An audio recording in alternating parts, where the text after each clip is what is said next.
Now, those are the kind of sounds you want to hear whenever you're enjoying some delicious Chinese Tanghulu.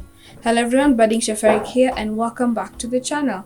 Today we're going to be making some Tanghulu. It's a Chinese dessert, part of From Around the World series, season 2. This is episode 4 and we're making Tanghulu. So you're going to start with your favorite fruits. Here I'm using strawberries and blueberries. You could do mango, you could do pineapple, you could do any of your fruits. You just want to gently remove the stems of your strawberries and then add them onto skewers.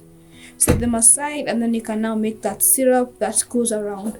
So this is take number 1. So we're gonna add in some sugar, some water, and then gently swirl that around whenever you need to stir it. So don't stir anything that has sugar in it.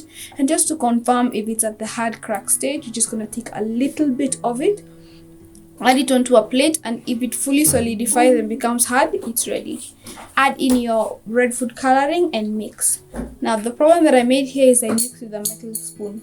Metal causes sugar to crystallize, so that didn't work out. So I added water, boiled it again, and then that take was awful. Take number 2, we did the exact same process, and so when the sugar was boiling, we tested it out to make sure, and then this time just any sugar particles that are on the side of the pan, I brushed them down a little bit of water. Then it just crystallized on its own. Take number 3, we did the exact same thing, water, sugar, but it added a little bit of lemon juice because that's what Google says will reduce chances of crystallization. And then of course we brush down any excess sugar crystals that might be on the side.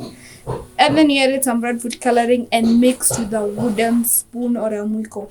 Metal, no, is a no-go zone. So mix it together and then we want to gently dip our fruit in there.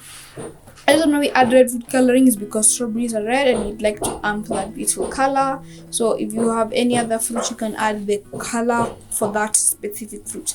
Dip those bad boys in and literally you're done. Let them set for about 10 minutes and enjoy immediately. After a while, they don't really taste as good, so it's a make small to wait and then you enjoy. So yeah, that'll be it. Enjoy this quick ASMR sound and we're done. Thank you guys so much for watching and I'll see you next week for a brand new video.